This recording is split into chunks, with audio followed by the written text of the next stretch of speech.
Abraham വളരെ വയസ്സു ചെന്നവനായപ്പോൾ അവന്റെ മകൻ ഇസഹാക്ക് ഒരു പുരുഷനായി വളർന്നിരുന്നു. ഇസഹാക്കിനായി ഒരു ഭാര്യയെ കണ്ടെത്തുവാൻ അബ്രഹാം തന്റെ വേലക്കാരനെ ദൂരദേശത്തേക്ക് അയച്ചു. ദീർഘയാത്രയ്ക്ക് ശേഷം ദൈവം അവനെ റിബേക്കയുടെ അടുക്കൽ നയിച്ചു. റിബേക്ക ഇസഹാക്കിന്റെ ഭവനത്തിലേക്ക് പോകുവാൻ സമ്മതിച്ചു. അവൾ എത്തിയ ഉടൻ ഇസഹാക്ക് അവളെ വിവാഹം കഴിച്ചു. അബ്രഹാം മരിച്ചതിന് ശേഷം ദൈവം ഇസഹാക്കിനെ അനുഗ്രഹിച്ചു. എന്നാൽ റിബേക്കയ്ക്ക് മക്കളുണ്ടായില്ല. ഇസഹാക്ക് റിബേക്കയ്ക്കായി പ്രാർത്ഥിച്ചു.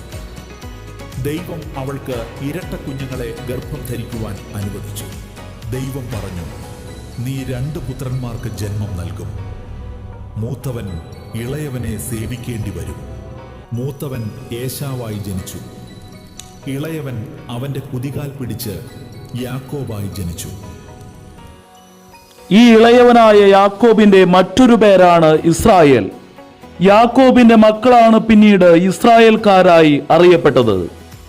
അബ്രഹത്തിന്റെയും ഇസഹാക്കിന്റെയും യാക്കോബിന്റെയും ദൈവമായ യഹോവേ, നിന്നെ ഞങ്ങൾ ആരാധിക്കുന്നു.